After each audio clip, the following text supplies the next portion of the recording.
ये वही स्टॉक है जो पिछले वर्ष का स्टार परफॉर्मर था। आपने ऊपर बाई किया था, अब नीचे आ गया है, अब क्या करना चाहिए? नमस्ते दोस्तों, मैं प्रवीण मलिक अपने इस YouTube चैनल पर आपका स्वागत करता हूं। आज के इस वीडियो में हम एक बहुत ही खास स्टॉक पे बात करने जा रहे हैं। हम जुपिटर वैगन्स के बारे में बात करेंगे। हाँ जी, ये वही स्टॉक है जो पिछले वर्ष का स्टार परफॉर्मर था, लेकिन अभी इस स्टॉक में काफ़ी ट्रेडर्स फंसे हुए हैं। वो क्यों? क्योंकि मैं हर रोज़ 9 बजे रात को लाइव करता हूँ, YouTube पे लाइव करता हूँ, और 2-3 दिन में एक बारी तो जुपिटर वैगन्स पे प्रश्न आ ही जाता है। लोग पूछना चाहते हैं कि जुपिटर वैगन्स में क्या करें। तो चलिए इस वीडियो में हम इसी प्रश्न का उत्तर देंगे कि जुपिटर वैगन्स में अब क्या करना चाहिए। तो चलिए जल्दी से जुपिटर वैगन्स के चार्ट पे चलते हैं, देख लेते हैं कि चार्ट में क्या हो रहा है, और उसी के बाद इस प्रश्न का उत्तर करते हैं। तो ये जुपिटर वैगन्स का चार्ट मैंने खोला हुआ है, ये डेली चार्ट है। तो दिख ही रहा है कि जुपिटर वैगन्स अपने टॉप से काफ़ी नीचे गिर गया है, परंतु सेबी की कुछ गाइडलाइंस हैं। हम करंट डेटा को नहीं देख सकते, करंट चार्ट को नहीं देख सकते, तो हमको थोड़ा पीछे जाना पड़ेगा। तो इसलिए मैं दिसंबर के स्टार्टिंग में चला जाता हूँ और वहाँ तक का मैं चार्ट छुपा देता हूँ। उसी के बेसिस पे हम आंसर करने की कोशिश करेंगे कि जुपिटर वैगन्स में अब क्या करना चाहिए। तो यहाँ पे हम चले जाते हैं दिसंबर के स्टार्टिंग में, और बाकी चार्ट जो आगे का चार्ट है वो छुपा देते हैं। तो जुपिटर वैगन्स का ये चार्ट दिखाई दे रहा है, और यहाँ पे भी दिखाई दे रहा है कि जुपिटर वैगन्स एक डाउन ट्रेंड में है। आगे का विश्लेषण करने से पहले जल्दी से इसका मंथली चार्ट देख लेते हैं। तो अगर हम इसका मंथली चार्ट देखें तो ये कोविड के बाद काफ़ी अच्छे अप ट्रेंड में था, स्ट्रेट मूव अपवर्ड्स था। तो अगर किसी ने यहाँ पे बीच में कहीं पे भी लिया होता तो उसको काफ़ी फ़ायदा हो रहा होता। लेकिन हाँ, ये भी ज़रूरी है कि उसने फ़ायदा लेके एग्जिट कर दिया होता। चलिए इसका वीकली चार्ट भी देख लेते हैं। तो वीकली चार्ट भी अच्छा लग रहा है, एक अप ट्रेंडिंग स्टॉक लग रहा है, और ये अप ट्रेंड करीब करीब जुलाई 2024 तक चलता रहा, और उसके बाद डाउनफॉल शुरू हो गया। तो क्या हमको कुछ ऐसे सिग्नल्स मिल रहे थे जिससे हम पता लगा सकते कि अब ये डाउनफॉल शुरू हो गया है, यहाँ पे एग्जिट कर देना चाहिए? बिल्कुल मिल रहे थे। चलिए देख लेते हैं वो कैसे मिल रहे थे। तो इसको वापस हम डेली चार्ट पे चले जाते हैं, और डेली चार्ट पे अगर आप देखेंगे तो यहाँ पे एक टॉप बना था, और उसके बाद थोड़ा सा स्टॉक नीचे आया, और फिर एक बॉटम बना, और उसके बाद फिर एक छोटा टॉप बना जो पिछले टॉप से नीचे की तरफ का टॉप था, और उसके बाद स्टॉक धड़ाम से नीचे गिर गया। तो यहीं पे हमको एक सिग्नल मिल रहा था कि हमको स्टॉक को एग्जिट कर देना चाहिए। चलिए समझ लेते हैं कि ऐसा क्या सिग्नल मिल रहा था और कब मिल रहा था। तो ये तीनों आकृतियां हटा देते हैं पहले, और एक छोटा सा कॉन्सेप्ट समझ लेते हैं। तो जब भी कोई स्टॉक ऊपर चढ़ रहा होता है तो वो हायर टॉप और हायर बॉटम बनाता है। तो वो ऐसे चलता है, एक ऊपर जाएगा, फिर नीचे आएगा, फिर ऊपर जाएगा, फिर नीचे आएगा, फिर ऊपर जाएगा, फिर नीचे आएगा, और फिर ऊपर जाएगा। ऐसे ऊपर नीचे करते हुए वो ऊपर की तरफ चलता रहता है। तो जब अप ट्रेंड होता है तो वो हायर टॉप और हायर बॉटम बनाता है। ये एक टॉप बना, फिर उसके बाद जो टॉप बनेगा वो पिछले टॉप से ऊपर का होगा, फिर जो उसके बाद का जो टॉप बनेगा वो उससे भी ऊपर का होगा, और ऐसे ही बॉटम्स होते हैं। जो एक यहाँ पे एक बॉटम बना, उसके बाद का जो बॉटम होगा वो पिछले बॉटम से ऊपर का होगा, और उसके बाद का जो बॉटम होगा वो पिछले बॉटम से ऊपर होगा। तो जब तक ऐसा ट्रेंड चल रहा है तो हम बोलते हैं कि स्टॉक अप ट्रेंड में है। लेकिन इसका रिवर्स भी होता है, जब स्टॉक डाउन ट्रेंड में होता है तो लोअर टॉप और लोअर बॉटम बनते हैं। तो चलिए उसको भी देख लेते हैं, और ये सारी आकृतियाँ हटा देते हैं। तो जब लोअर टॉप लोअर बॉटम बन रहा होता है तो स्टॉक ऊपर नीचे करते हुए नीचे की तरफ जाता है। तो कुछ ऐसा लगता है। यहाँ पे लोअर टॉप और लोअर बॉटम बनते हैं। तो जैसे कि यहाँ पे एक टॉप बना, उसके बाद वाला जो टॉप है वो उससे कम पॉइंट्स पे होगा, फिर उसके बाद वाला जो टॉप होगा वो उससे भी कम पॉइंट्स पे होगा, और बॉटम भी ऐसे ही बनते हैं। तो चलिए इन आकृतियों को भी हटा देते हैं और देख लेते हैं कि जुपिटर वैगन्स में क्या हो रहा था। तो जुपिटर वैगन्स में अगर आप देखेंगे तो 2024 में हायर टॉप्स बन रहे थे। तो यहाँ पे एक टॉप बना, फिर यहाँ पे एक टॉप बना, फिर यहाँ कहीं एक टॉप बना, फिर यहाँ कहीं एक टॉप बना। तो ऐसे हायर टॉप्स बन रहे थे, और साथ साथ हायर बॉटम्स भी बन रहे थे। तो अभी हम बॉटम्स पे ये आकृतियाँ नहीं बनाते हैं, आगे चलते हैं। अब क्या हुआ, जब अप ट्रेंड चल रहा था तो 2024 में यहाँ पे आके एक टॉप बना। तो ये जो टॉप बना, ये हमको पता नहीं था कि ये ऑल टाइम हाई है या क्या नहीं है। हमारे लिए तो सिर्फ एक नया टॉप था। तो यहाँ पे हम सेटिस्फाइड थे कि हाँ एक टॉप बन गया है। उसके कुछ दिन बाद यहाँ पे एक बॉटम बना। तो इससे पहले का जो बॉटम था वो यहाँ पे था। तो ये थोड़ा सा हायर बॉटम था, लेकिन फिर भी हम बोल सकते थे कि ये पुराने वाले बॉटम के बिल्कुल पास में है। तो यहाँ पे हमारे कान खड़े हो जाने चाहिए थे कि ये हो सकता है कि यहाँ पे ब्रेकडाउन हो रहा हो, परंतु ये समय था जहाँ पे सिर्फ मॉनिटर करना था, कुछ एग्जिट नहीं करना था, सेल नहीं करना था। उसके बाद क्या हुआ, एक टॉप बना जो पुराने टॉप से नीचे की तरफ का टॉप था। तो यहाँ पे हमको बिल्कुल ही सजग हो जाना चाहिए था कि अब ये एक लोअर टॉप बन गया है। उसके बाद क्या हुआ कि 16 जुलाई को एक गैप डाउन ओपनिंग हुई और इसने ये पुराने वाले बॉटम को ब्रेक कर दिया। तो यहाँ पे अब लोअर बॉटम भी बन गया। तो 16 जुलाई को एक एग्जिट का सिग्नल तो मिला था, लेकिन हो सकता है कि आपने उसको इग्नोर कर दिया हो। फिर 18 जुलाई को एक बड़ी रेड कैंडल बनी और उसने वो पुराना वाला बॉटम भी तोड़ दिया और नीचे की तरफ क्लोजिंग दे दी। तो जब ये हुआ 18 जुलाई को, जब एक ये बड़ी कैंडल बनी, तो ये एक डेफिनेट एग्जिट का सिग्नल था। तो यहाँ पे एग्जिट कर देना चाहिए था। चलिए इसको एक अलग तरीके से देख लेते हैं। तो ये वाली आकृतियाँ हटा देते हैं और यहाँ पे एक पैटर्न भी बन रहा है, उसको भी समझ लेते हैं।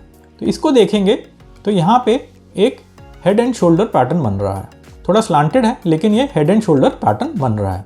तो यहाँ इसका ये एक शोल्डर है, फिर ये एक हेड है, फिर एक राइट शोल्डर है जो बहुत ही फास्ट नीचे की तरफ आया है। तो जब ये यहाँ पे हेड एंड शोल्डर का ब्रेकडाउन हो गया, जब ये head and shoulder pattern complete हो गया, तो यहाँ पे आपको एग्जिट कर देना चाहिए था।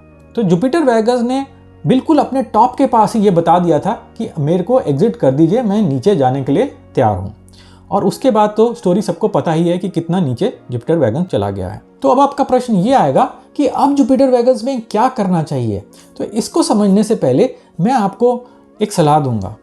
आप मेरे YouTube चैनल पे जाइए और स्विंग ट्रेडिंग को अच्छी तरह समझ लीजिए। जब आप मेरे YouTube के होम पेज पे जाएंगे तो यहाँ पे आपको शुरू में ही एक फ्री कोर्स मिल जाएगा, फ्री स्विंग ट्रेडिंग कोर्स मिल जाएगा, जिसमें मैंने सब कुछ बताया हुआ है कि बाइंग स्ट्रैटेजी क्या रहनी चाहिए, सेलिंग स्ट्रैटेजी क्या रहनी चाहिए, एग्जिट कब करना चाहिए, स्टॉप लॉसेस कैसे देखने चाहिए, प्रॉफिट कैसे लेना चाहिए, सब कुछ मैंने बताया हुआ है। ट्रेडर साइकोलॉजी भी बताई हुई है।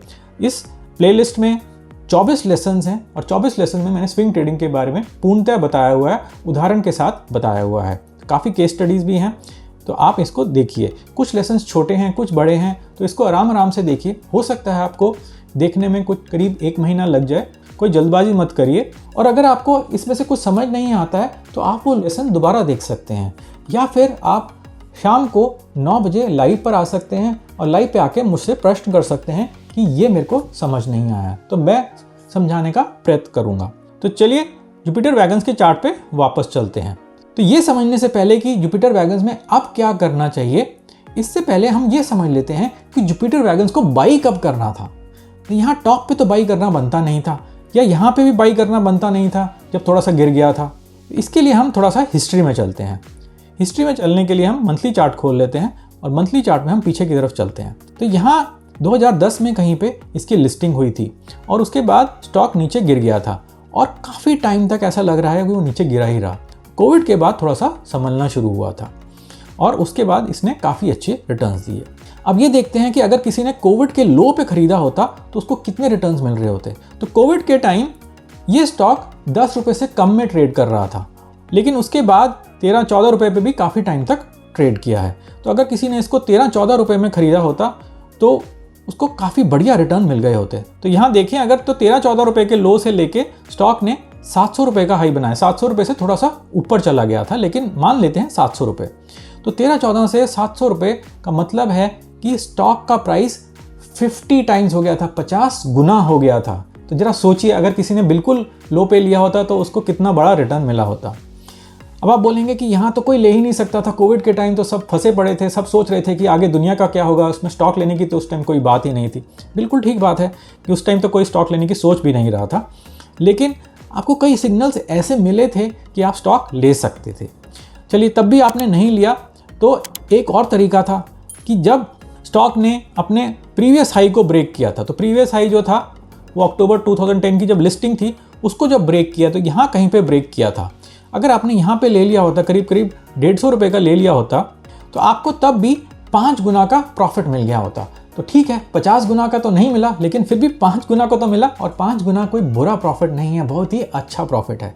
तो आपको ऐसे स्टॉक्स आइडेंटिफाई करने हैं जो लॉन्ग टाइम तक एक ही रेंज में हों और नीचे की तरफ ट्रेड कर रहे हैं, और उसके बाद जो ब्रेकआउट दें। ऐसे स्टॉक नहीं जो थोड़े से नीचे गिर गए हैं, 10-20%, 30%, 40% नीचे गिर गए हैं, और उसमें आप इन्वेस्ट करने की कोशिश करें। और खासकर ऐसे स्टॉक जो अभी नीचे जा रहे हैं, डाउन ट्रेंड में ही हैं, जो लोअर टॉप लोअर बॉटम का फॉर्मेशन बना रहे हैं, ऐसे स्टॉक्स में इन्वेस्ट मत करिए। तो चलिए एक चीज़ और देख लेते हैं। हम क्या करते हैं, इसका डेली चार्ट देखते हैं, और डेली चार्ट में हम बिल्कुल शुरू में चले जाते हैं, 2010 में चले जाते हैं।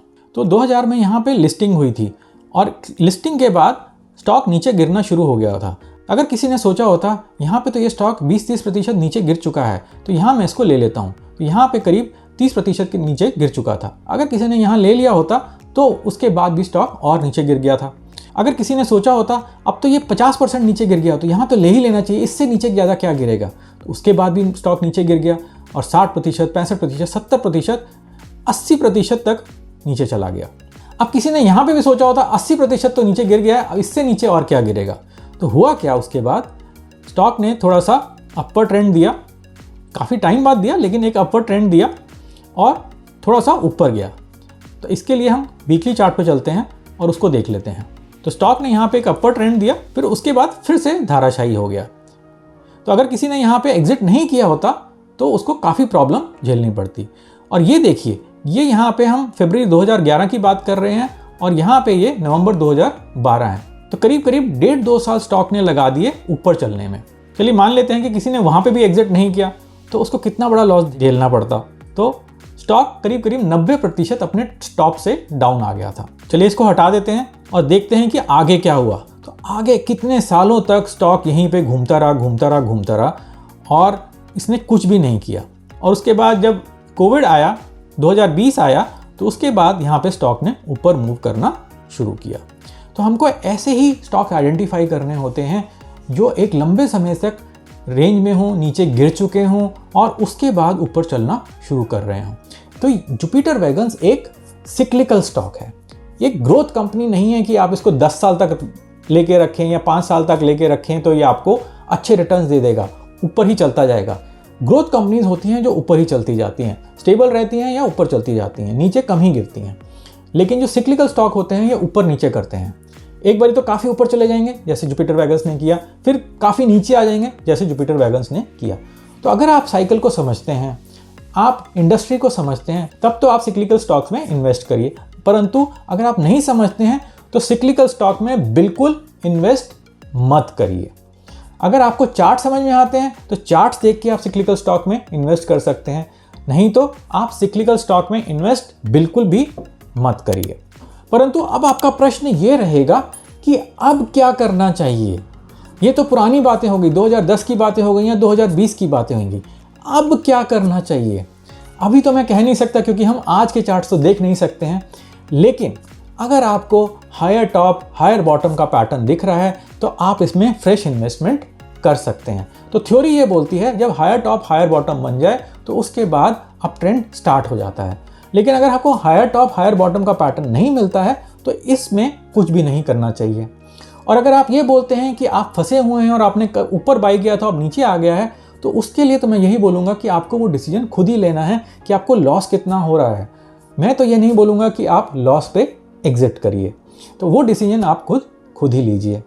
तो चलिए इस वीडियो को समाप्त करते हैं। आशा है आपको इससे कुछ नए सीखने को मिला होगा, कुछ नई जानकारी मिली होगी, और आगे से आप ऐसे ही स्टॉक ढूंढेंगे जो एक बड़ी रेंज में बड़े टाइम तक थे और उसके बाद ब्रेकआउट देने लग गए। और अगर आपको ये वीडियो पसंद आया है तो जोर से एक थम्स अप दीजिए और इस वीडियो को अधिक से अधिक शेयर करिए। चलिए फिर मिलेंगे किसी नए वीडियो में किसी नई जानकारी के साथ। नमस्ते और धन्यवाद।